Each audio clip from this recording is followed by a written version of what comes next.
पहले ही आज ही का रेट में आप देखोगे उसमें एक ड्रामा बच्चे लोग प्रस्तुत किए, माइन हैजर्ड के ऊपर वीडियो है।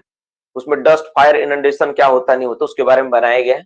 और क्लास में मतलब हमारे वहाँ माइंस में उस पर ये हुआ था, जो एनुअल सेफ्टी वीक हुआ था उसमें बच्चे प्रदर्शन किए थे, ड्रामा किए थे। तो उस वीडियो में तुम देखोगे कुछ कुछ तो मिलेगा ही, और कुछ मतलब अलग से तुमको ये भी सीखने का मौका मिलेगा कि कभी जीवन में पीछे नहीं हटना चाहिए। जब कभी मौका मिले तो हमको भी सब चीजों में पार्टिसिपेट करना चाहिए। देखा ना, थोड़ा बहुत है, 2-4-15 मिनट का है। कभी पढ़ाई से अगर थक गए 2-4 मिनट के लिए देखना, कुछ बच्चे देखे भी होंगे, ऐसा नहीं है नहीं देखेंगे। तो ठीक है, तो वैसा करके चलो आज हम लोग क्या करते हैं, टॉपिक को स्टार्ट करते हैं, अपना टॉपिक और क्लास को स्टार्ट करते हैं। ठीक है, उसके बाद हम लोग आगे बढ़ते हैं। फुल एंजॉय न्यू ईयर, ऐसा नहीं बाबू, मेरा न्यू ईयर थोड़ा अलग तरह का ही होता है। अब बस न्यू ईयर है मतलब पूरा साल एंजॉय करना है, ठीक है ना, ऐसा नहीं। चलो हम लोग पहला टॉपिक हम लोग देखे थे क्या, हम लोग फायर देखे थे। तो फायर में हम लोग क्या क्या देखे थे, हम लोग देखे थे क्लास ऑफ फायर। ठीक है, क्लास ऑफ फायर से ए क्लास, बी क्लास, सी क्लास हम लोग देखे थे। फायर को अलग अलग कैटेगरी में डिवाइड किया गया। अब मैं कुछ उदाहरण दूंगा, आपको बताना है कि किस क्लास का फायर का मैं बात कर रहा हूँ। ठीक है, अगर मान लो कोई डीजल में फायर लगा है, ठीक है, डीजल में फायर लगा है तो किस कैटेगरी का फायर है। डीजल में फायर लगा है तो कौन सा कैटेगरी फायर है, फायर बी। किस क्लास का फायर है, क्लास फायर बी कैटेगरी का फायर है। कुछ बच्चे लोग ऐसा सवाल आता है कि सर ओपन कास्ट मशीनरी कब पढ़ाएंगे, कुछ बच्चे लोग नॉन कुकिंग कोल ऐसा सवाल बोल देते हैं। डियर स्टूडेंट्स, मैं एक बात बोलना चाहता हूँ, बाकी टीचर्स के सब मुझे मत बना देना। मेरा पढ़ाई कराने का तरीका एकदम अलग है ना, एकदम अलग है। मैं जो पढ़ा रहा हूँ, जो मैं सोचा हूँ डेडिकेटेड है, वही पढ़ाऊंगा, अच्छे से पढ़ाऊंगा। और जो टॉपिक छूट रहा है उसको भी कवर करवाऊंगा, सो डोंट वरी, है ना, उसके लिए निश्चिंत रहो। चलो ये हो गया तुम्हारा, जो टॉपिक छूटा हुआ तुम लोग बता देना कि सर ये टॉपिक छूटा हुआ, आप अभी तक नहीं पढ़ा है, मैं कवर करवा दूं। तो फायर का तुम्हारा हो गया। नेक्स्ट, अगर मान लो मेरा फायर जो लगा है अगर वुड में लगा है, लकड़ी में लगा है, किस क्लास में रखेंगे, किस क्लास में रखेंगे, क्लास ए में रखेंगे। किस क्लास में रखेंगे, ए में। अगर मान लो बाबू जैसे मेरा घर में तुम्हारा मान लो कि एक खराब टीवी पड़ा हुआ तो उसमें आग लग गया, उसमें आग लग गया, किस क्लास में फायर आएगा वो। एक खराब टीवी में अगर आग लग गया तो किस क्लास में फायर आएगा वो। टीवी में अगर आग लग गया तो किस क्लास में आएगा, तो क्लास ए में आएगा। खराब टीवी मैंने बताया जिसका मतलब चालू कंडीशन में होगा नहीं, वो बंद है। कोई भी चीज जब बंद होता है, जिसमें इलेक्ट्रिसिटी फ्लो नहीं कर रही है, जिसमें करंट क्या हो रहा है, फ्लो नहीं कर रहा है, करंट जब जाएगा तो ही वो क्लास ई में आएगा। जब करंट फ्लो हो तो ही वो क्लास ई में रहेगा। अगर करंट फ्लो ना हो तो वो सॉलिड में आ जाएगा। अगर सॉलिड है तो लिक्विड है तो लिक्विड में आ जाएगा, गैस हो तो गैस में आ जाएगा। जिस तरह का होगा उसमें यूज करेंगे। लेकिन करंट फ्लो, जैसे मैं बोलूं कि भाई मेरा चलता हुआ पंखा में आग लग गया, मैं चलता हुआ टीवी में आग लग गया, तो क्लास किस में आ जाएगा वो, तब क्लास ई में आ जाएगा। ट्रांसफार्मर, ट्रांसफार्मर में आग लग गया, ट्रांसफार्मर नॉर्मली कब जलता है, जब उसमें चार्ज होता है तब, तो ट्रांसफार्मर क्लास ई फायर में आएगा। ठीक है, ये सब क्लास हम लोग देख चुके थे। खाने पीने वाला जो चीज में आग लगता है तो तुम भूलेगा नहीं कभी, किसमें होगा वो, कौन सा क्लास में आएगा वो, के फायर, किचन फायर या फायर में हम लोग रखते हैं। ये सारी चीजें होती है। तो ठीक है, अब एग्जाम के समय ना थोड़ा सा तुम लोग का कंसंट्रेशन बना के रखना होगा एग्जाम के प्रति, अपने प्रति भी, और थोड़ा सा डेडिकेटेड होकर काम करना पड़ेगा। कहीं कुछ जैसा हमारे ग्रुप में भी एक बच्चा मैसेज किया था कि सर कोई बच्चा गलत मैसेज कर दिया है, ऐसा वैसा था, ऐसा कुछ देखते तो मुझे जरूर वार्न करना कि सर ऐसा हरकत हम भी देखें, तो उस सब चीज को, उस सबको रिमूव कर दिया जाएगा। तुम लोग ऐसा कहीं मत करना। तुम लोग करोगे फिर मैं एक्शन ले लूंगा, फिर मत बोलना कि सर आप एक्शन क्यों लिए, ठीक है, फिर गिड़गिड़ाते रहोगे। इसलिए जो भी चीज शेयर करोगे भेजोगे, अपना ऑथेंटिकेशन के साथ भेजना, ठीक है। मतलब देखो, एक तो क्या था अननोन तरीके से हम भेज रहे हैं, और एक तो क्या था प्लानिंग करके भेज रहे हैं, तो दिखता है। अगर प्लानिंग करके भेज दिए तो पता चल जाएगा कि तुम क्या कर रहे हो, ठीक है। एक के बाद दो, दो के बाद तीसरा, तो दिख ही जाएगा तुम्हारा हरकत, तो फिर तुम कहाँ फेंकाओगे तुमको खुद नहीं पता है। तो ये सारी चीजें हो गई। जीवन में एक ही तरीका होता है मेरे नजर में। देखो बहुत सारे बच्चे सोचते हैं कि सर पास होने का दो तरीका है, या तो सामने वालों को फेल कर दो, अपने फर्स्ट आ जाओ, ठीक है नहीं। और एक तरीका होता है सर हम ज्यादा पढ़ेंगे उससे तो फर्स्ट आएंगे। तो मैं सिर्फ दूसरा तरीके पे विश्वास करता हूँ कि मैं इतना पढ़ूंगा कि सामने वाला सोच भी ना पाए कि उसके बराबर हमको करना है। मेरा सोच अलग टाइप का है। सामने वालों को मैं फेल कराने पे कभी नहीं विश्वास करता हूँ, ठीक है। उससे किसी का भला नहीं होता, ना तुम पढ़ पाओगे ना वो पढ़ पाएगा। तो ये सब सोच मत रखना। मेरे पास अगर मेरा स्टूडेंट हो तो इन सब चीजों से थोड़ा सा अपने को बचा के रखना। चलो, तो हम लोग मोटा मोटी देखें। अब हम लोग फायर एक्सटिंग्विशर की अगर बात करेंगे, तो अगर हम लोग देखते हैं क्लास ई फायर में कौन सा फायर एक्सटिंग्विशर इस्तेमाल करते हैं, ई क्लास में, ठीक है। चलो, किस ई क्लास में कौन सा फायर एक्सटिंग्विशर इस्तेमाल करते हैं, तो CO2 टाइप फायर एक्सटिंग्विशर इस्तेमाल करते हैं हम लोग। जो हम लोगों का जो फायर एक्सटिंग्विशर हम लोग का जो फायर एक्सटिंग्विशर हम लोग ए क्लास, बी क्लास, सी क्लास फायर में इस्तेमाल होता है, उसमें पाउडर भरा होता है। कौन सा पाउडर भरा होता है, कौन सा पाउडर भरा होता है, ठीक है, कौन सा पाउडर भरा होता है, उसमें कौन सा पाउडर भरा होता है। ड्राई पाउडर टाइप तो है, लेकिन पाउडर का नाम क्या है, उस पाउडर का नाम मैंने पढ़ा है इससे पहले, आप कैसे भूल जाते हो। मोनोअमोनियम नहीं है रे, क्या नाम है बताओ, नाम बताओ। फॉस्फेट है, कौन सा फॉस्फेट है, मोनोअमोनियम फॉस्फेट पाउडर है, मोनोअमोनियम फॉस्फेट है, ठीक है। उसको क्या बोलते हैं हम लोग, मोनोअमोनियम फॉस्फेट पाउडर बोलते हैं। सब पढ़ाए गया, आप लोग कैसे मिस कर देते हो। ठीक है, जैसे मान लो soda acid type fire extinguisher है, तो सोडा के रूप में क्या डाला रहता है, सोडा के रूप में क्या इस्तेमाल करते हैं, सब कल प्रीवियस क्लास में मैंने बोला था। सोडा के रूप में क्या होता है, क्या होता है, सोडियम, क्या होता है, सोडियम बाइकार्बोनेट होता है, NaHCO3, सोडियम बाइकार्बोनेट होता है। और एसिड के रूप में क्या होता है, सोडियम के रूप में क्या होता है, NaHCO3 होता है, सोडियम बाइकार्बोनेट। एक चैप्टर आप लोगों को मैं पढ़ाया हूँ केमिकल के ऊपर, उस चैप्टर में मैंने सारी चीजों के बारे में बताया, आप लोग जाकर वहां देख सकते हो, उसमें सारा चीज बताया गया है ना, आपका रिकॉर्डिंग क्लास में मिलेगा। क्या होता है फॉर्मूला, NaHCO3, ठीक है, और सल्फ्यूरिक एसिड होता है H2SO4, ये एक्सटिंग्विशर इस्तेमाल करते हैं। मोटा मोटी हो गया, हम लोग क्लास को स्टार्ट करते हैं, ठीक है, ज्यादा पढ़ेंगे नहीं, ज्यादा पढ़ेंगे ज्यादा इधर में फंस कर रह जाएंगे, आगे नहीं बढ़ पाएंगे। देखो आज का टॉपिक और सेशन किसके ऊपर है, आज का टॉपिक ऊपर सेशन हम लोग फायर को आगे कंटिन्यू करेंगे, और आज का टारगेट है फायर पूरी तरह खत्म कर देना है। Any cost any how fire को हमको क्या करना है, खत्म कर देना है, फायर एकदम नहीं छोड़ना है, ठीक है, फायर को नहीं छोड़ना है। तो फायर को नहीं छोड़ना है, ये हम लोग स्टार्ट करते हैं। तो हेडिंग दो सबसे पहले, तो सबसे पहले हेडिंग हम लोग देखे थे, क्लास ऑफ फायर देखे थे, किस किस क्लास का फायर होता है, उसकी डिस्ट्रीब्यूशन देखे थे, ठीक है। तो अभी का जो टॉपिक हम लोग पढ़ने वाले हैं, हम लोग कुछ MCQ क्वेश्चंस के ऊपर चर्चा करेंगे, ठीक है। उसके बाद हम लोग MCQ क्वेश्चन जो इससे रिलेटेड आती है उस पर हम लोग चर्चा करेंगे, और फाइनली हम लोग ग्राम्स रेशियो के ऊपर देखेंगे।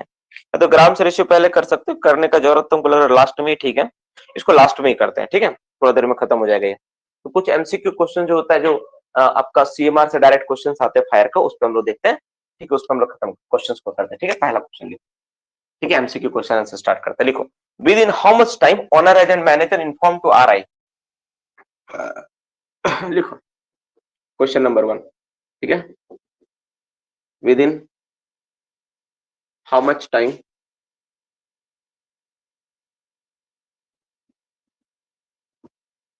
Honour agent manager inform,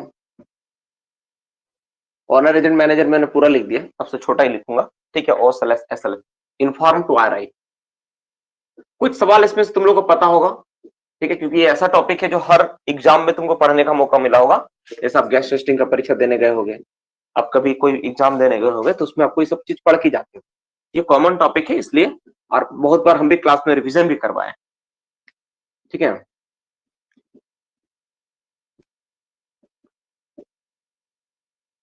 rate of emission, ठीक है, if the rate of emission of gas off inflammable gas,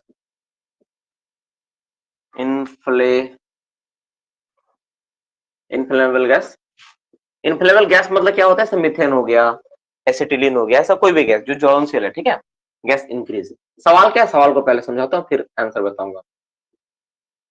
देखो क्या होता है माइंस में, टॉपिक क्या है, पहले टॉपिक को समझते हैं। देखो टॉपिक हम लोग पढ़ रहे फायर, ठीक है, आग के बारे में पढ़। आग मीन्स क्या, आग का मतलब जैसा कोई भी गैस, जैसा आग लगता है, तो नॉर्मली किससे आग लगता है, मीथेन में आग लगता है ना।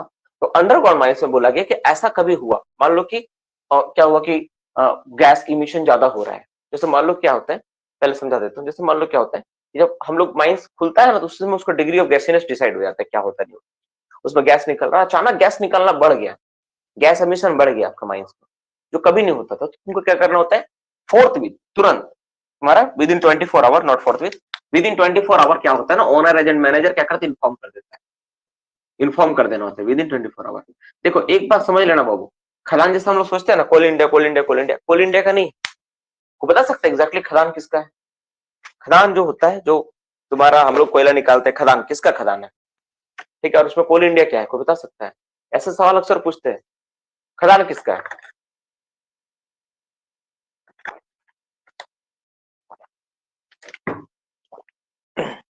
देखो खदान सबसे बड़ी बात है, खदान जो है वो राष्ट्र की प्रॉपर्टी है ना, सेंट्रल गवर्नमेंट बोलना चाह रहे, लेकिन एग्जैक्टली क्या, वो राष्ट्र की प्रॉपर्टी, देश का, कंट्री का हर एक व्यक्ति को, हर एक व्यक्ति को उस खनिज के ऊपर हक है।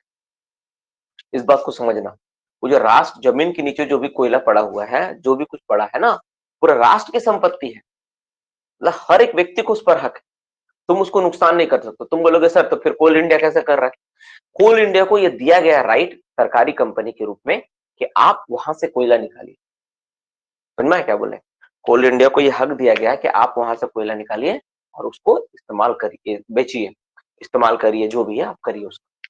तो कोल इंडिया को दिया गया है वो काम, समझ में, कोल इंडिया को दिया गया है, ना कि कोल इंडिया का खदान है। तो कोल इंडिया का एक तरह का पब्लिक सेक्टर यूनिट है ना, पीएसयू। सवाल अक्सर पूछता है कि कोल इंडिया किस तरह कंपनी, तो कोल इंडिया क्या है, एक पीएसयू कंपनी जिसको ये राइट मिला है कि कोयला निकालने के लिए। तो तुम बोलोगे सर क्या सरकार चाहे तो कोल इंडिया से छूट छीन सकती है? बिल्कुल छीन सकती है, तभी तो उसका शेयर सब बेचा जा रहा है। शेयर बेचने का मतलब क्या हुआ, अगर किसी कंपनी का हम शेयर बेच दे रहे हैं मतलब उसका पार्टनरशिप हम चेंज कर रहे हैं, है कि नहीं। तो अगर जैसे मान लो सारा का शेयर शेयर मान लो कोई ए कंपनी या कोई बी कंपनी खरीद ली, तो वो ऑनर हो जाएगी हम लोग की, है ना। तो उस तरह से next question, with in how many days are I classify the scheme if gas emission increase और डिक्रीज। अब इसमें एक क्वेश्चन आता है, ठीक है। तो पहला क्वेश्चन क्या हो गया, विद इन 24 आवर, ठीक है। एंड इसी के साथ आंसर लिख लो, एंड, ठीक है, एंड आर आई, ठीक है, एंड आर आई क्लासिफाई, इसी में लिख दे तो ज्यादा अच्छा रहेगा। एंड आर आई को इन्फॉर्म किया हम लोग, गैस बढ़ा तो 24 घंटा के अंदर। अब आर आई क्या करेगा, जैसे मान लो कि बढ़ गया डिग्री ऑफ गैसीनेस या घट गया, तो आर आई क्या करेगा, उसको क्या कर देगा, उसको डिग्री ऑफ गैसीनेस में बता देगा कि आपका माइंस का नया डिग्री ऑफ गैसीनेस इतना है। तो वो क्या करेगा, आर आई क्या कर सकते हैं, क्लासीफाई कर सकते हैं। आर आई में क्लासीफाई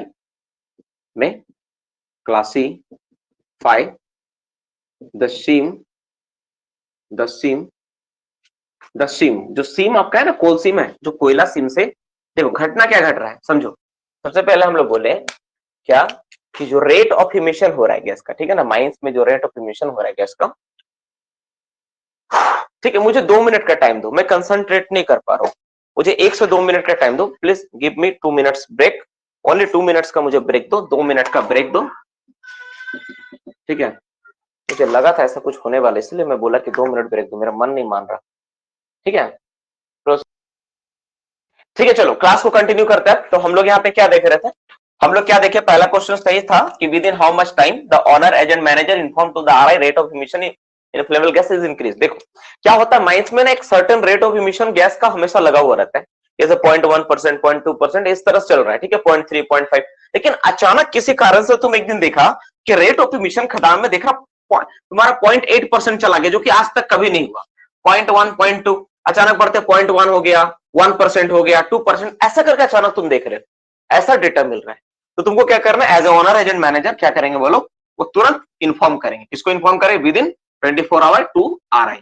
आरआई को पहले इन्फॉर्मेशन देंगे, वो क्या कि मेरा माइंस का जो रेट ऑफ इमिशन है वो ज्यादा हो रहा है सर, हम क्या करें, क्या प्रिकॉशंस लें। तो आरआई क्या करेगा, जैसे मान लो कि अगर उसका बढ़ गया, कंटिन्यू ऐसे ही प्रोसेस हो रहा है, तो क्या करेगा, आके उनका जो सीम है उसको क्लासिफाई कर देंगे कि हो सकता है कि उनका अगर डिग्री तुम्हारा 1 है तो डिग्री 2 बता दे, डिग्री 2 है तो डिग्री 3 बता दे, सीम, ठीक है। In degree in gassiness of degree, in degree of gassiness लिखो, इन डिग्री ऑफ गैसीनेस, पूरा क्या होगा, डिग्री ऑफ गैसीनेस, जी double gassiness. Degree of gassiness में क्या करें, क्लासिफाई कर देंगे, कितना दिन में क्लासिफाई, विद इन आरआई में classify the seam in degree of gassiness within, कितना दिन में करेंगे, ये सवाल तो यही है, विद इन कितना दिन में करेंगे, वो विद इन 30 डेज। उनको 30 दिन का समय मिलेगा, 30 दिन में वो आके कभी भी क्लासिफाई कर देंगे। नॉर्मली ये होता है कि 30 दिन में, नॉर्मली क्या होता है, इंक्रीज होने पे 30 दिन का स्ट्रेस होता है, लेकिन जब घटता है ना तो थोड़ा टाइम वो ले लेता है, थोड़ा ज्यादा ही, ठीक है, कि वो करने में थोड़ा टाइम लग जाता है,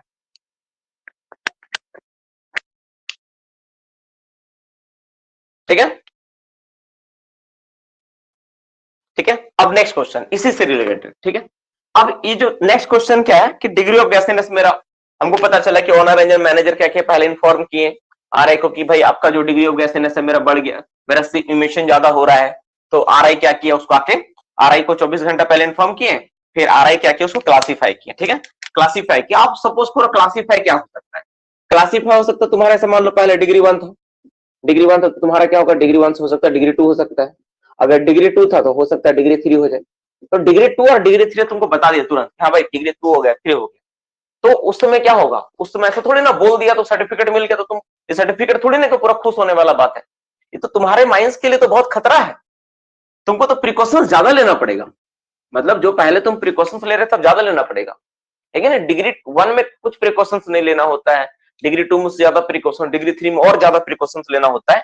तो वो तो उस केस में ना क्या, तो तुम अब जैसे मान लो तुमको बता दिया कि तुम्हारा डिग्री 3 हो गया जी, मुबारक, तो तुमको खुश तो तुम होगे नहीं, तुमको क्या करना, ज्यादा प्रेशर आएगा चेंज करने के लिए, उसको सारे सेटअप को बदलना होगा।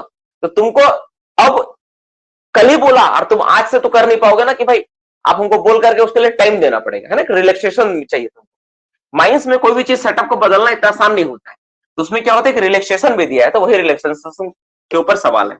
ठीक है, लिखो for how many days, for how many days, how many days लिखो, फॉर हाउ मेनी डेज लिखा, R I provide the relaxation, R I provide relaxation, ठीक है, to take the precaution, provide relaxation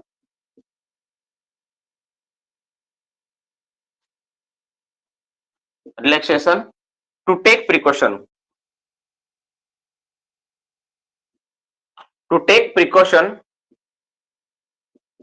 देखिए to take precaution if degree of gassiness increase, if degree of gassiness increase. देखो अगर degree of gassiness increase हो जाता है, मेरा degree of गैसीनेस बढ़ जाता है, तो आरआई के पास एक क्षमता है, पावर है, टू रिलैक्सेशन दे सकता है। जैसे तुम खुद सोच के देखो, तुम जहां पे मान लो एफएलपी यूज नहीं कर रहे थे और तुमको तुरंत आके बोले भाई जितना भी आप एपरेटस सबको एफएलपी बनाइए, तो ऐसा तो नहीं कि भाई तुम तुरंत फोन करके फटाफट चेंज कर दोगे, तो कोई लिखा पढ़ी वाला बात नहीं कि फटाफट टाइप करके बोल दोगे। उसमें क्या होता है, रिलैक्सेशन दे देते कि ठीक है आपके पास 3 महीने का टाइम, आप सुधार लीजिए। तो इस केस में ना कितना टाइम मिलता है, 60 डेज का टाइम मिलता है। कितना दिन का टाइम मिलता है, 60 डेज, 60 दिन का समय दिया जाता है किसके द्वारा, आरआई के द्वारा, कि भाई आप चेंज कर लो। आप खुद सोच के देखो, ऐसा मान लो तुम्हारा एक दुकान है, तुम सोच के देखो तुम्हारा एक दुकान है, हर किसी का दुकान से कोई ना कोई पाला पड़ा हुआ है।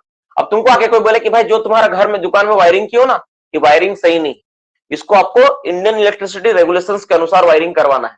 या तुम्हारा घर में आके बोले कि जो तुम वायरिंग की हो ना एकदम गलत है, इसको इंडियन इलेक्ट्रिसिटी रेगुलेशंस के अनुसार वायरिंग करवाना होगा, तो कुछ लोग तुरंत कर लेंगे, कुछ लोग को जिनका वायरों के वॉल वायरिंग किया हुआ है, अंदर में वायरिंग किया हुआ है, वो तो उसको टाइम लगेगा ना भाई, टाइम देना पड़ेगा, समझ में आ रहा है कि नहीं। तो उस तरह का टाइम, तो रिलैक्सेशन क्या दिया कि कितना, 60 दिन का। तो मोटा मोटी सवाल का इस क्वेश्चन में क्या क्या है, यहाँ पे हम लोग देखे 3 क्वेश्चन है। पहला क्वेश्चन क्या है कि रेट ऑफ इमिशन अगर बढ़ा गैस का तो हम लोग इन्फॉर्म करेंगे विद इन 24 आवर आरआई को। अगर आरआई फिर क्या करेंगे, आके 30 दिन में उसको क्लासिफाई कर देंगे सिम को, 30 दिन के अंदर आपका सिम को क्लासिफाई कर दिए, और 60 दिन का रिलैक्सेशन भी उनको प्रोवाइड करना है कि हाँ भाई आपका जो चेंजेस आप जल्दी जल्दी चेंज कर लीजिए, ये सारे चेंजेस आपको कर लेना है।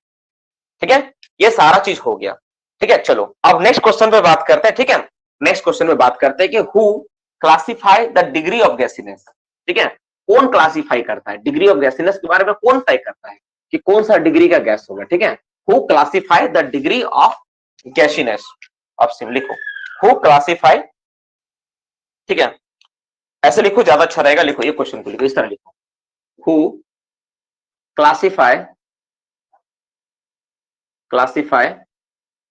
ठीक है, द सिम लिखो ज्यादा अच्छा रहेगा, the seam in degree of gassiness. तो डिग्री ऑफ गैसीनेस, जैसे मान लो किसी का डिग्री 1, डिग्री 2, डिग्री 3 आता है ना भाई, तो कौन क्लासिफाई करता है।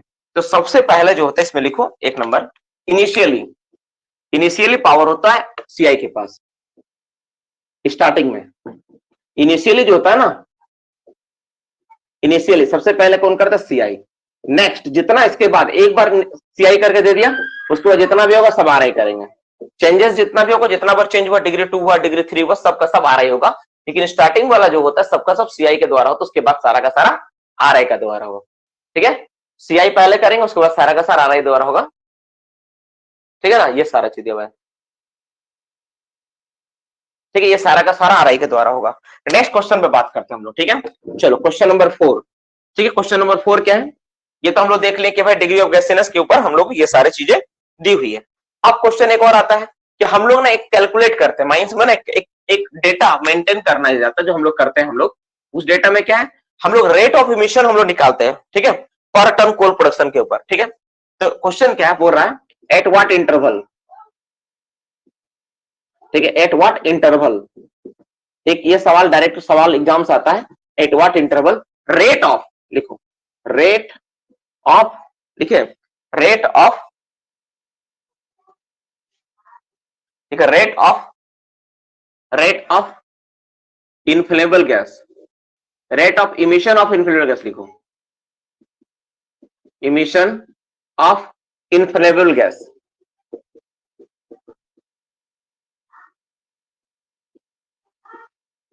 Inflammable gas per ton coal production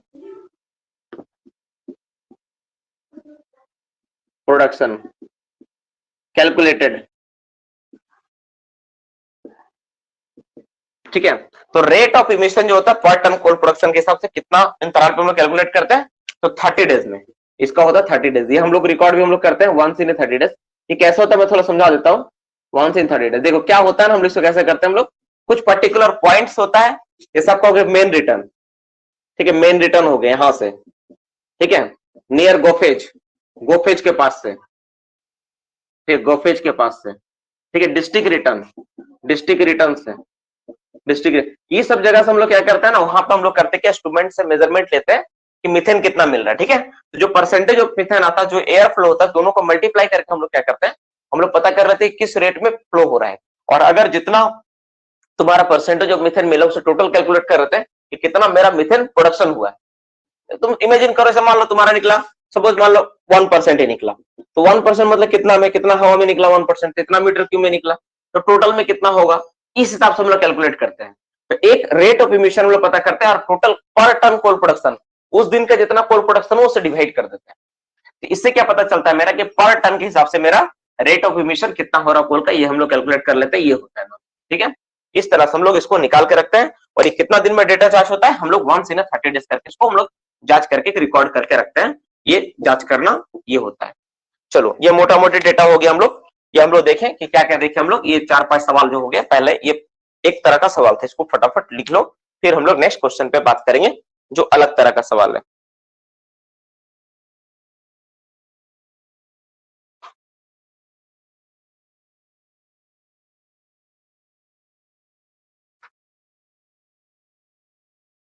ठीक है, ये सारे क्वेश्चंस होगा, these are the very very simple questions है, ज्यादा टफ भी नहीं है, क्वेश्चन एक ही लगा हुआ है कि किसी तरह इस क्वेश्चंस को खत्म कर लिया आज के क्लास में, ठीक है।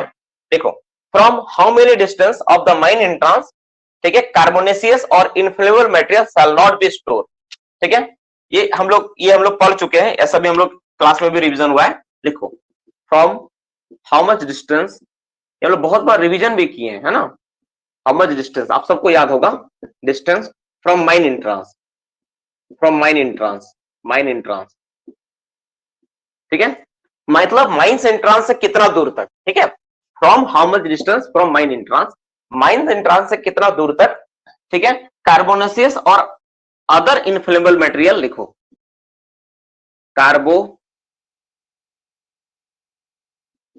कार्बोनेसियस, कार्बोनेसियस मतलब जितने भी चीज है जिसमें कार्बन पाया जाता है, SESEOUS होगा कार्बोनेसियस, ठीक है, जितना भी इसमें कार्बन मिलता है वैसा कोई मैटर, ठीक है, और ज्वलनशील पदार्थ, inflammable, inflammable, inflammable material shall not be stored, shall not be stored। देखो सवाल बड़ा सिंपल है, देखो माइंस का एंट्रेंस से कितना दूर तक तुम कार्बोनेसियस मटेरियल या फिर कोई भी ज्वलनशील पदार्थ को तुम स्टोर नहीं करो, स्टोर, ठीक है, लेकिन इसमें कंडीशन है क्या, एक्सेप्ट कोल, कोल को छोड़कर, ठीक है, कोल भी क्या है, कार्बोनेसियस मटेरियल ही है ना, कोयला को छोड़ के, एक्सेप्ट कोल, कोयला को बात दे दो, उसको छोड़कर जो बात किया जा रहा है। तो इसका जवाब क्या होगा, वो भी इसका जवाब होगा 15 मीटर, 15 मीटर तक हम लोग क्या करते हैं, 15 मीटर तक कभी किसी चीज को हम लोग क्या करते हैं, कभी भी हम लोग नहीं, तुम्हारा ये क्या करते हैं, हम लोग किसी भी चीज को हम लोग तुम्हारा स्टोर करके नहीं रखते हैं, ये तरीका है, हम लोग नहीं रखना उसको, ठीक है। और इसमें लिखो, ठीक है, other than use within 24 hour, other than use within 24 hour. जैसे उदाहरण देता हूं, मान लो अब तुम सोच के देखो, तुम बोले कि सर नहीं रखना है, ठीक है, तुम बोलेगा सर हम खोटा सिल्ली नहीं रखेंगे, जैसे ये चाणक है तुम्हारा, तुम बोलेगा सर इस रेगुलेशन के अनुसार तुम खोटा सिल्ली भी नहीं रखेंगे, बोले कहा है, रेगुलेशन में लिखा है कि कोई भी कार्बोनेसियस मैटर यहाँ रखना ही नहीं है, तो खूटा सिल्ली तुम लाओगे तो खूटा को तो पहले यहाँ लगा रखना पड़ेगा ना भाई, खूटा सबको, तब ना तुम इसके अंदर लेके जाएगा, इसीलिए इसमें कंडीशन दे दिया other than use within 24 hour. अगर 24 घंटा के अंदर तुमको यूज कर लेना, उसको नीचे ले जाना है, तब तुम रख सकते हो, ठीक है, 24 घंटा तो छूट है, लेकिन तुम सोचोगे हम जाके सजा के वहां रख देंगे, एक सप्ताह एक महीना के बाद हमको अंदर ले आना, तो नहीं चलेगा। सारा का सारा मटेरियल को तुमको क्या करना, अंदर ले आना है। कार्बोनेशियस मटेरियल का मतलब हो गया हर एक चीज जिसमें कार्बन होता है, लकड़ी होता है तुम्हारे, इसमें कार्बन होता है, या कोई ज्वलनशील पदार्थ जैसा कुछ भी हो सकता है, प्लास्टिक हो सकता है, ज्वलनशील पदार्थ है। तुम्हारा कोयला में नियम छूट है, कोयला चलो ठीक है, पेट्रोल हो सकता है, डीजल हो सकता है, कोई भी ऐसा ऑयल जो ज्वलनशील पदार्थ, उसको 15 मीटर के अंदर, माइंस के इंट्रांस से 15 मीटर के अंदर स्टोर करना ही नहीं, रखना ही नहीं, रख ही नहीं सकते हो। और रखोगे तो तुमको ये ध्यान में रखना है, अगर तुमको उसको 24 घंटा के अंदर तुमको अंडरग्राउंड या कहीं पर यूज करना है, तब तुम उसको रख सकते हो, नहीं तो तुमको फिर रखने का अनुमति नहीं। जैसे क्या है, मान लो गैस सिलेंडर से मान लो वाइंडिंग में वो खराब हो गया, तो तुमको उसको करके ठीक करना होगा, ठीक करना होगा कि नहीं, तो तुम उसका यूज कर रहे हो, तो उस पर्पस पे रखा जा सकता है। लेकिन तुम सोचो कि हम रखेंगे केवल, तो पॉसिबल नहीं। तो कितना दूर, 15 मीटर तक हम लोग स्टोर करके नहीं रख सकते हैं। इसी से मिलता जुलता क्वेश्चन एक और आता है, within how many horizontal distance, ठीक है, ऑल लिखो, इसको मैं मिटा के ऊपर ही लिखता हूं, जगह नहीं तो फिर समझ में नहीं आएगा। देखो इस सवाल का लिखो, कुछ क्वेश्चन आंसर है, फटाफट हम लोग खत्म करेंगे। बहुत बच्चा बोल रहा था इस तरह एमसीक्यू नहीं लिखवाते हैं। देखो इसी से मिलता जुलता सवाल है, क्वेश्चन नंबर 6 क्या बोल रहा है, लिखो विद इन, देखो within how many horizontal, देखो देखो within how many, how much लिखो, how much horizontal distance, horizontal distance लिखे, within how much horizontal distance और permanent surface structure, all permanent surface structure,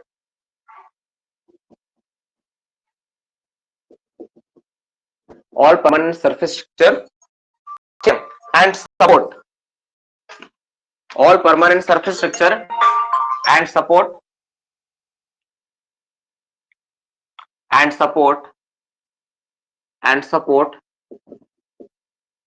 shall be देखिए shall be fire proof। देखो fire proof को बनाने बोल रहा है, ठीक है, क्या बनाना है, ठीक है, लिखा है fire proof from mine entrance, mine entrance है, इसी से मतलब माइन इंट्रांस जो भी देखे ना, इसी से मिलता जुलता एक सवाल और है कि माइंस इंट्रांस से कितना दूर तक, जितना भी तुम्हारा, ठीक है, जितना भी तुम्हारा स्ट्रक्चर होगा, परमानेंट स्ट्रक्चर हो सकता है या फिर तुम्हारा सपोर्ट हो सकता है, उस सब का सब तुम्हारा क्या होगा, फायर प्रूफ होगा। फायर प्रूफ मतलब तो तुम सोचे कि सर यहाँ पे मेरा एक केज, जैसे तुम इमेजिन करो, जैसे मान लो तुम क्या किए, यहाँ पे देखो मान लो केज ऐसा है, ठीक है, केज ऐसा है, तुम देखे केज में कुछ प्रॉब्लम हो गया, तुम बोला कि सर एक काम करते हैं, हम यहाँ पर क्या करते हैं, वो परमानेंट खूटा कैसा बना देते हैं, ताकि कोई सामान उमाना है तो इसको उतार के लोड उड किया जा सके। नहीं बना सकते, खूटा का नहीं चलेगा, क्योंकि तुमको बोला है क्या, फायर प्रूफ होना चाहिए, लकड़ी नहीं चलेगा। तो कितना मीटर, इस mines entrance of horizontal distance मतलब कितना मीटर तक, 10 मीटर तक। 10 मीटर तक जो कुछ भी रहेगा, 10 मीटर का रेडियस में जो कुछ भी रहेगा ना, 10 मीटर रेडियस देख लो तुम लोग, ज्यादा अच्छा समझ में आएगा। 10 मीटर रेडियस के अंदर जो कुछ भी रहेगा, सबका सब क्या रहेगा, तुम्हारा फायर प्रूफ मेटेरियल करेगा। इसीलिए देखना बहुत सारा इंट्रांस, जैसे हम लोग कभी इंक्लाइन वगैरह में होता है क्या, रेगुलर बेसिस पे हम लोग क्या करते हैं, बुशेस का कटिंग करवाते हैं, झाड़ी उड़ी जितना होता है कटिंग करवा के रखना होता है। 10 मीटर के अंदर कोई भी चीज को नहीं रखेंगे जो ज्वलनशील पदार्थ हो, ये जल 15 मीटर के अंदर तो कोई ज्वलनशील पदार्थ को रखना ही नहीं है, और 10 मीटर के अंदर कोई परमानेंट स्ट्रक्चर नहीं होगा, ठीक है, कोई परमानेंट स्ट्रक्चर, ठीक है, या साथ ही साथ कोई सपोर्ट आदि नहीं होगा जो 10 मीटर के अंदर लगा हो और वो ज्वलनशील पदार्थ का बना हो, ऐसा नहीं रखने का नियम, ठीक है। अच्छा, कुछ बच्चा कैसा थोड़ा बड़ा बड़ा लिखे नहीं दिख रहा है, स्क्रीन को ना तुम बड़ा कर सकते हो, ऐसे करके स्क्रैच करके ना बड़ा करके देखो, तो हम थोड़ा बड़ा ही लिखते, कोई दिक्कत नहीं है, ठीक है, मैं बड़ा लिख सकता हूँ। क्वेश्चन बहुत ज्यादा होगा ना, फिर एक ही क्वेश्चन ना 3-4 लाइन में चला जाएगा, क्वेश्चन थोड़ा लंबा लंबा लिखा गया है, ठीक है, इसीलिए थोड़ा सा ऐसा किया जा रहा है बाबू। हो गया छठा सवाल, 7वां सवाल में आता है, ये समझ में आ गया ना सभी को। 7th नंबर क्वेश्चन, रिवीजन बार बार करवाऊंगा नहीं, बड़ा सिंपल सिंपल क्वेश्चन है, वैसे ज्यादा कुछ है नहीं। देखो देखो, within how many distance from any mine, entrance लिखो। क्वेश्चन नंबर 7 लिखो, within how many horizontal distance, लिखो within how many, within how many लिखो, डिस्टेंस लिखो, हॉरिजॉन्टल नहीं होगा, within how many distance from mine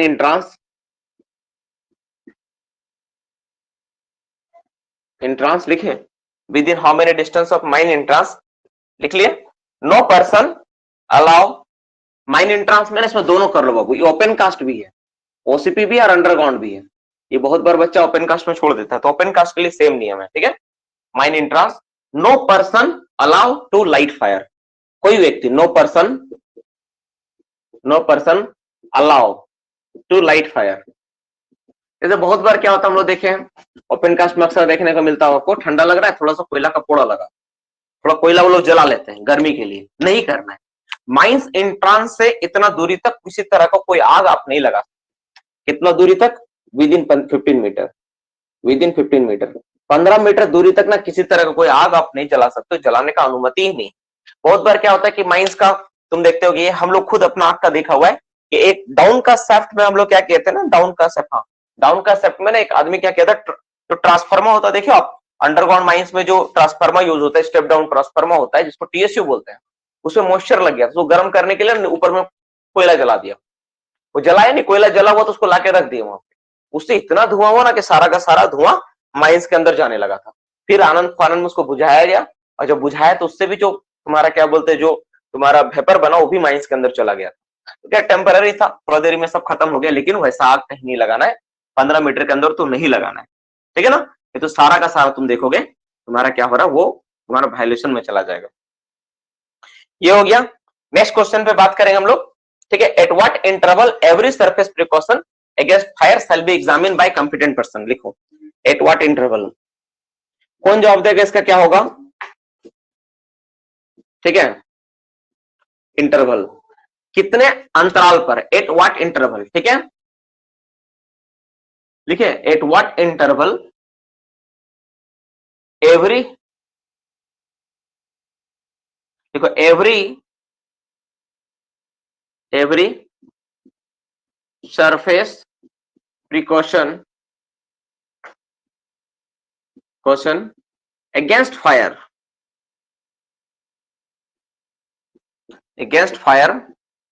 shall be examined by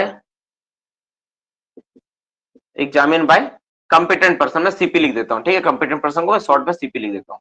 तो competent person के द्वारा सारा सरफेस को जो स्ट्रक्चर है ना कि ठीक ठाक उसमें फायर फाइटिंग अरेंजमेंट काम कर रहा है कि नहीं, कितना दिन में जांच किया जाएगा, तो वंस इन 7 days, क्या होगा इसका जवाब, वंस इन डेज, यानी 7 दिन में एक बार करके इसका जांच होता है, ठीक है, वंस इन 7 days, 7 दिन में करके एक बार करके सारा सरफेस के ऊपर जो स्ट्रक्चर है फायर से बचने के लिए, लड़ने के लिए, उस सारा चीज को जांच करके देखा जाएगा कि हाँ सारा का सारा चीज ठीक ठाक है कि नहीं, ठीक है।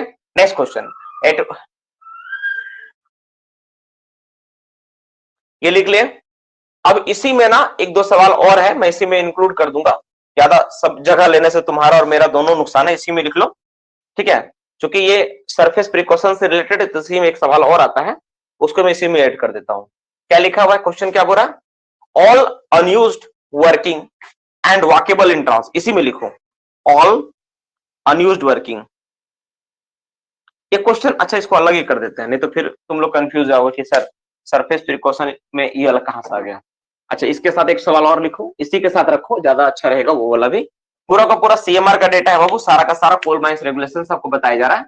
अभी चैप्टर खत्म होने के बाद आप सबसे रिक्वेस्ट करूंगा कि आप चैप्टर खत्म करते ही जाकर सीएमआर पढ़ लेना, ठीक है, सीएमआर पढ़ लेना, आपको पता चल जाए कि जितना भी कुछ पढ़ाया गया सारा का सारा सीएमआर खत्म हो गया आपका। देखो at what interval all unused working, लिखो एट व्हाट इंटरवल, ठीक है, eight what interval all unused working, जितना भी आपका वर्किंग यूज नहीं हो रहा है, जैसे मान लो ओल्ड वर्किंग है कहीं पर ऐसा है, ठीक है, and walkable entrances and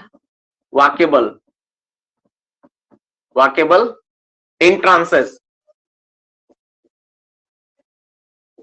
which are not permanently close, जिसको परमानेंटली बंद नहीं किया गया है। तुम कोई टेम्पररी गेट उट लगा दिए हो, है नहीं, है कि नहीं? तुम मतलब ऐसा कोई इंट्रांस, देखो क्या सवाल क्या बोल रहा है, पहले सवाल आधा ये भी कंप्लीट करेंगे। एट व्हाट इंटरवल, कितना अंतराल पे जितने भी unused working and walkable entrance है, जिससे तुम चल के जा सकते हो, ऐसा कोई इंट्रांस, जैसे मान लो इंक्लाइन है कहीं पे, वो सब जगह जो कि परमानेंटली क्लोज नहीं है, which are not permanently close, जिसको तुम परमानेंट बंद नहीं किए हो, ठीक है, शैल बी एग्जामिन, क्या होगा, शैल बी एग्जामिन, उसका जांच करना है, ठीक है, examine, examine by competent person. तो कोई भी कंपिटेंट पर्सन द्वारा उसको जांच करवा लेना है कि हाँ एक बार आप जाके देख लीजिए कि वो सारा चीज हम लोग परमानेंटली बंद नहीं की, वहां पे किसी तरह का कोई आग का खतरा तो नहीं, कहीं कुछ दिक्कत तो नहीं है ना। इसका क्या हो जाएगा, 1 इन 30 डेज। बहुत बच्चा इसका जवाब दिया, थैंक यू, आप सब बहुत पढ़ाई भी कर रहे हो। तो क्या होगा इसका जवाब, 1 इन 30 डेज, 30 दिन में एक बार करके उसका जांच होगा। सारा जांच का हम लोग रिकॉर्ड को रखेंगे भी कि हाँ यहाँ पे जांच किया, ऐसा कुछ नहीं मिला, ठीक है, ये सारा होगा। तो ये सारा चीज हम लोग देखें, ये सारा चीज हम लोग देखें।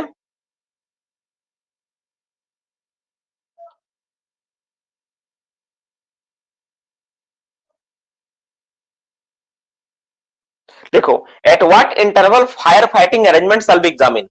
इसी के बाद नेक्स्ट क्वेश्चन लिखो, सारे एग्जामिन को मैं एक जगह लिखा देता हूं ताकि आप कभी मिसगाइडेड ना हो, सारा चीज को आप पढ़ पाओ। देखो एट व्हाट इंटरवल, देखो एट व्हाट इंटरवल, इंटरवल लिखो, fire extinguisher, fire extinguisher shall be examine, नहीं fire fighting arrangement shall be examine लिखो, fire fighting arrangement, fire fighting arrangement shall be examine. तो जो फायर फाइटिंग एग्जामिन है उसका कितना दिन में करना है, इसका लिखो, वंस इन, क्या होगा इसका, क्या होगा, once in 30 days, once in 30 days, कितना दिन में हम लोग करेंगे उसका जांच, हर 30 दिन में एक बार करके उसका जांच कर लेंगे हम लोग, 30 डेज में एक बार करके जांच होगा, ठीक है। वंस इन कितना हो जाएगा, 30 डेज में हम लोग क्या करेंगे, इसका जांच करके हम लोग देख लेंगे कि हाँ भाई सारा कुछ ठीक ठाक है कि नहीं, इस चीज को जांच करेंगे। अब इसी में क्वेश्चन और लिखो, इसके बाद लिखो, ये वाला हो गया ना, इसके बाद लिखो ये वाला जो छूट रहा है 7 डेज, एट व्हाट इंटरवल था, इसके बाद लिखो, लिखो ग्राम्स रेशियो वाला, इसको बात कर देते हैं, इसको पहले डाल देते हैं।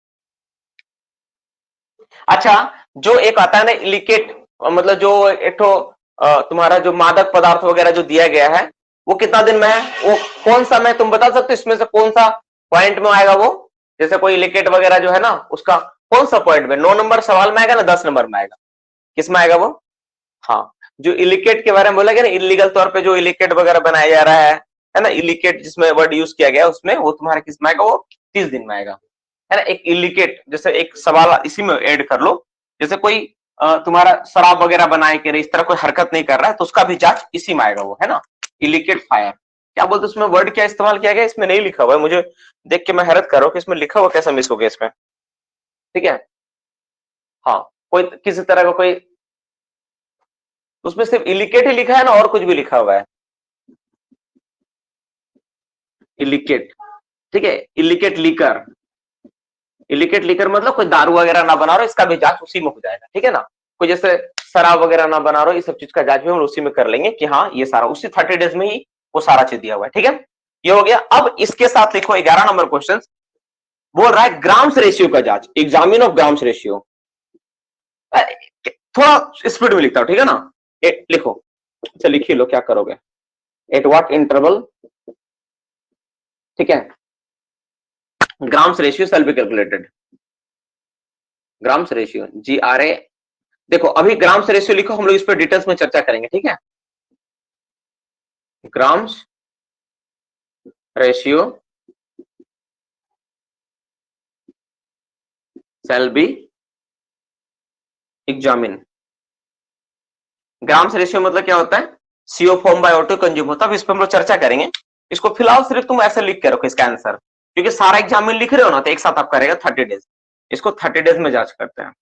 ग्राम्स रेशियो का जांच कितना दिन में होता है, 30 दिन में एक बार होता है। अनयूज्ड वर्किंग एग्जामिन, ठीक है, इसी के साथ लिखो 12 number, examine of unused working लिख लेना। वही eight what interval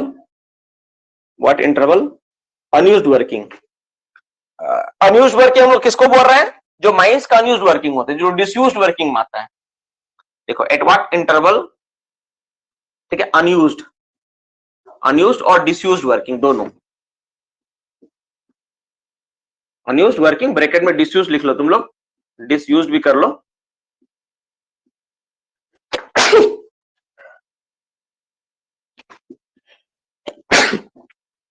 working shall be examined.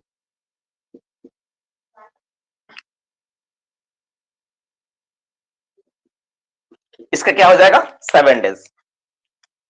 क्या हो जाएगा इसका 7 डेज।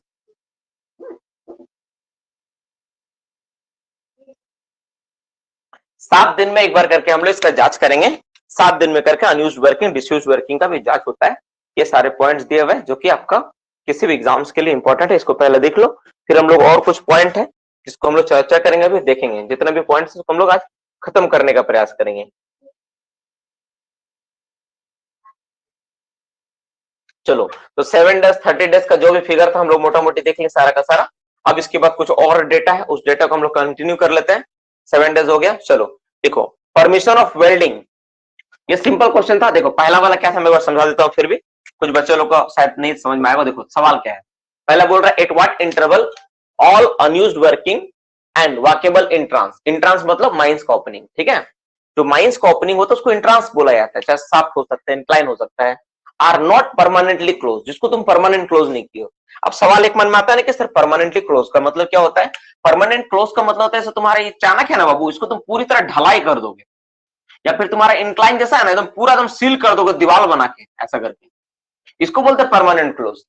तो वहां पे ताला चाबी मार दिया है वो गेट लगा के, पता चला गेट इधर से बंद है, उधर से कोई उसका कब्जा हटा दिया है, उस साइड से ताला लगा हुआ है लेकिन उधर से कब्जा खोल दिया, आदमी उधर से जाना ना कर रहा। तो ऐसा नहीं होना चाहिए, जो कि हम लोग के यहाँ पर भी देखा गया है। हम लोग परमानेंटली क्लोज करवाए, उसको तोड़ दिया है, बताओ, उसका दीवार वाल तोड़ दिया है, उसके अंदर आदमी कभी घुस जाता है, क्योंकि उसमें वार्निंग वार्निंग सब लिखा है कि नहीं घुसना है। तो परमानेंटली जो भी क्लोज नहीं हुआ है ना, उस सब जगह को चेक करना है कितना 30 दिन में। बहुत बार क्या होता है कि उसमें लोग दारू घुस के बेचने, महुआ घुस के बेचने स्टार्ट कर देते, लोग पीने लगते हैं, है ना, उसी को अड्डा बना लेते हैं अपना। ये सब नहीं होना चाहिए, उसका जांच होते रहना चाहिए। फिर क्या है, eight what interval the fire fighting arrangement shall be examined.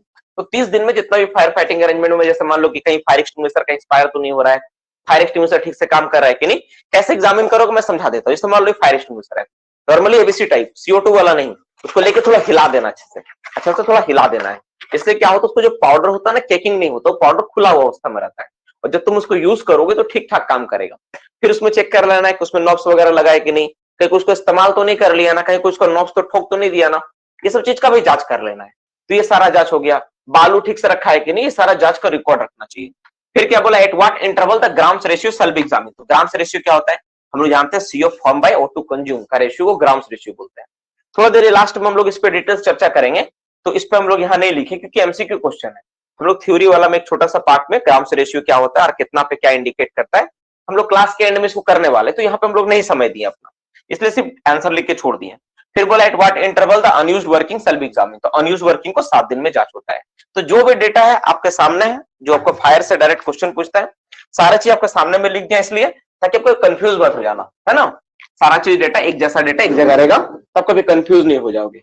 चलो ये सारी चीजें हो गई। अब हम लोग कुछ और MCQ क्वेश्चन जो होते हैं हम लोग उस पर चर्चा करेंगे। जैसे परमिशन ऑफ